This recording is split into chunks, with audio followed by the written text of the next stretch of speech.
In geopolitics, there's a simple rule that holds true across the ages and across the globe. Power is derived from energy.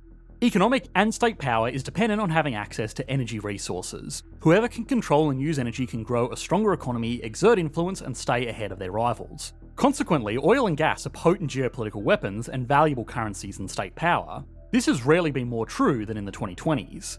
With the pandemic and the outbreak of war in Europe and the Middle East, the world has become less stable, and so having access to oil and gas has regained strategic importance for countries who've had to shift away from long-term romantic ambitions of net zero and towards the more pressing, immediate need for energy security. Fortunately, there's actually been plenty of oil and gas to go around, for now, thanks to a shale boom in the US. Now the top producer of crude oil and gas in the world, a triple nexus of power, has re-emerged. Saudi Arabia, Russia and the US produce 40% of the world's crude oil and 43% of its natural gas, indirectly controlling a much higher proportion through political alliances and foreign investment. Of course, there are other oil and gas providers, but it's these three that represent the true dominating authorities. As we live through this period of uncertainty and change, these three powers are battling for control over the oil and gas trade. The US is taking the European market away from Russia whilst challenging the control of Saudi Arabia and OPEC as managers of the global market. This is all well and good for the Americans, but for Russia and Saudi Arabia, oil and gas isn't a need for the economy, it is the economy and their primary source of power. When their revenue from oil and gas is jeopardised, they have no choice but to retaliate, which, as we will show later on, we've already seen in dramatic fashion with Russia. And if there's anything to learn from the past, it's that Saudi Arabia is willing and able to retaliate, where one particular move would be disastrous for the US. So, how has a resurgent US oil industry reversed power dynamics of the past? Why is a dark fleet of Russian ships faking their location to transport oil and gas? And finally, how could Saudi Arabia reclaim power by damaging the US and Russia?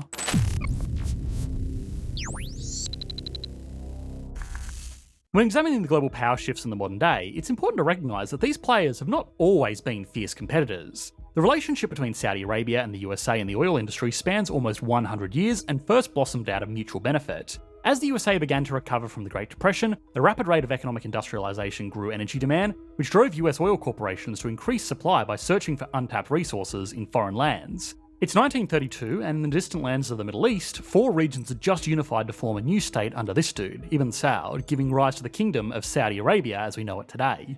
Very quickly, it had ambitions to modernise and grow more powerful.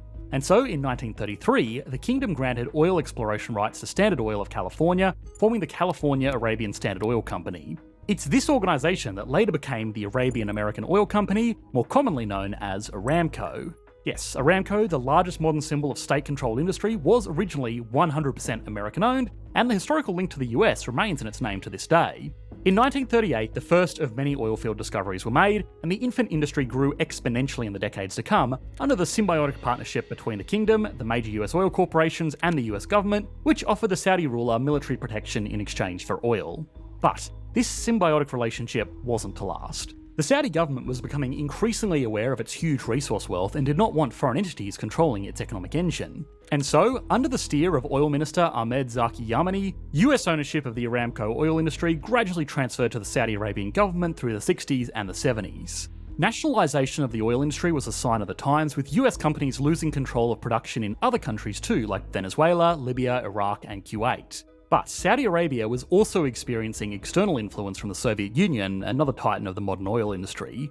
In the 1950s and 60s, most Soviet oil was used to support its sphere of influence on the satellite states in Eastern Europe, North Korea, and Cuba. But it was dumping its excess on the global market, driving prices down and reducing Saudi Arabia's export revenue. In response to this excess supply, Saudi Arabia began coordinating with other major oil exporting countries to seize control and pursue their own economic and political agendas. And so, in 1960, the Organisation of Petroleum Exporting Countries was formed, a body which now controls the rate of extraction of over 80% of the world's proven oil reserves.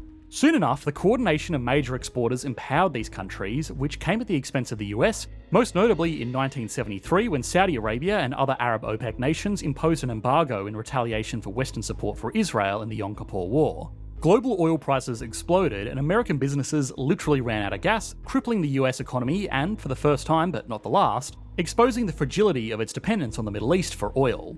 The impact was so severe that the US imposed a long-term ban on oil exiting the country immediately after the embargo. For Saudi Arabia, the event signalled to the world that it was the leading oil power and wasn't afraid to leverage its position to influence global affairs. This set the tone for the next few decades. OPEC's firm grip on global oil was further consolidated by the decline in Russian output in the late 1980s, which continued into the 1990s as the privatising industry struggled to restructure efficiently after the USSR collapsed. Whilst the US diversified its oil imports to prevent OPEC from being able to leave it high and dry again, its domestic production was also slowly withering away, making it more reliant on imports from foreign organisations it no longer directly controlled. In fact, many US statesmen and senior military officials asserted that the US's oil security and lack of control in foreign oil production was the implicit motivation behind the invasion of Iraq in 2003, which paved the way for US oil corporations to re-enter Iraq after a hiatus of over 30 years. This, coincidentally, included a subsidiary of Halliburton, the oil services company which was run by Dick Cheney, vice president to George W. Bush during the invasion.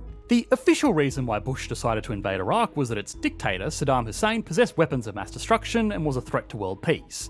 But to this day, that claim has never been substantiated. But I digress. Either way, the invasion ensured that the US had access to Iraqi oil imports. What it didn't do, though, was change the fact that the US remained reliant on foreign oil. But as the 21st century progressed, breakthroughs in hydraulic fracking caused the US shale boom, and so a new chapter of the story of global oil began.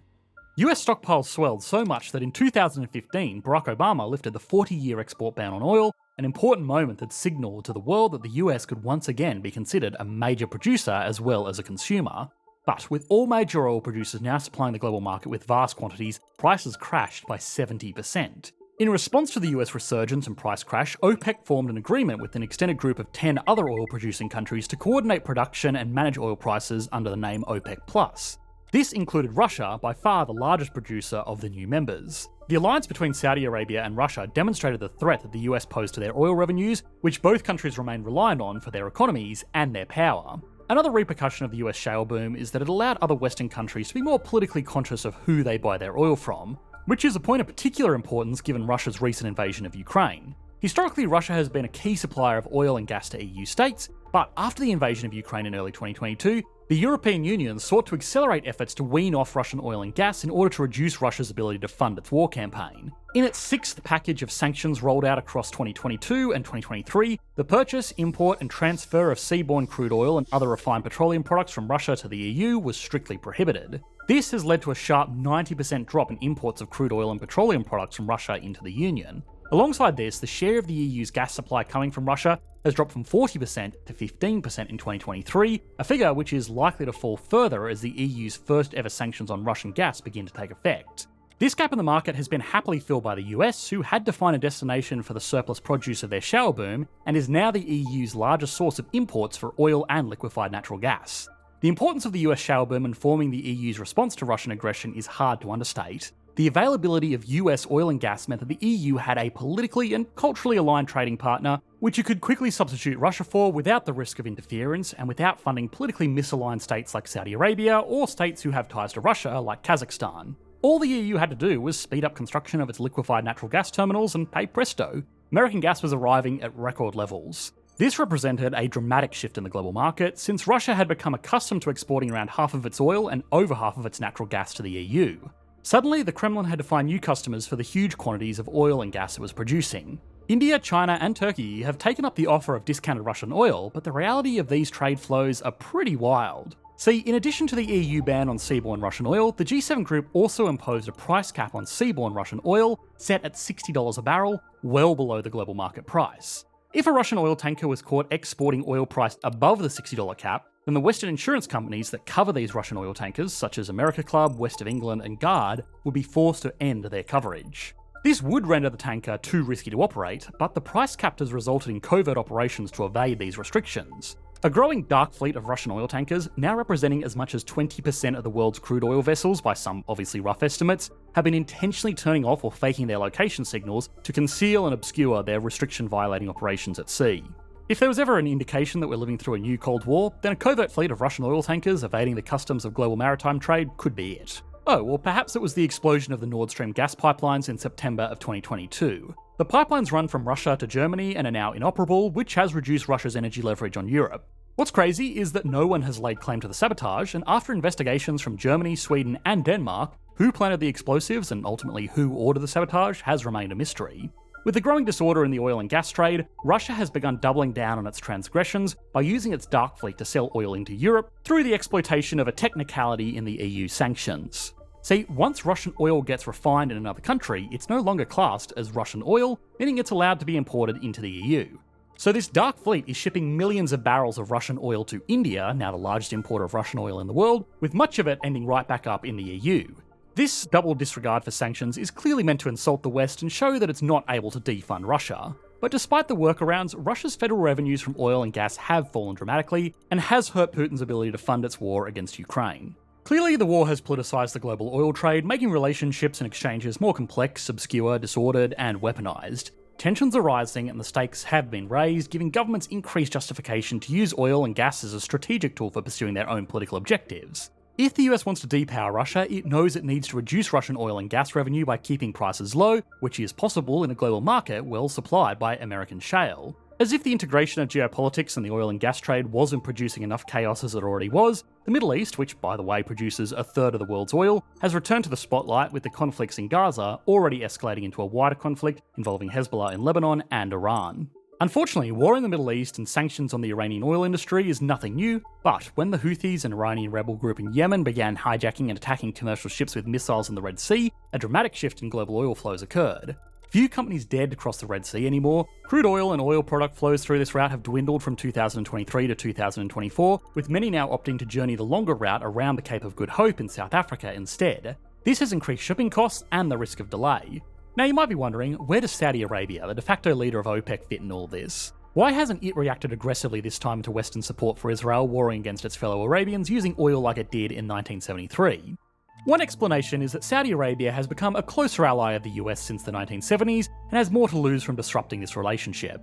The kingdom is seeking more legitimacy on the world stage as it tries to diversify away from oil and into entertainment, tourism, and technology. The strengthened link between Saudi Arabia and the USA extends to military defence, with the kingdom being the largest foreign military sales customer of the US, and the two states coming to terms in principle on a new defence pact in the Middle East. Saudi Arabia simply has more to lose nowadays, and the retaliation it would receive by imposing an embargo on Israeli supporters would not be worth it. In addition, the West is much less dependent on oil from Saudi Arabia and OPEC than it used to be, thanks again to the US shale boom. If Saudi Arabia imposed an embargo, the West would be able to adapt to this pretty quickly without the pain and suffering that was felt in the 1970s. So any drastic measures are off the table, but this doesn't eliminate the fact that underneath the surface of friendly diplomatic negotiations between the US and Saudi Arabia, the US oil industry is battling Aramco for the global market. For the last 2 years, Saudi Arabia has led efforts to increase the price per barrel to $100 by cutting production and squeezing the price up.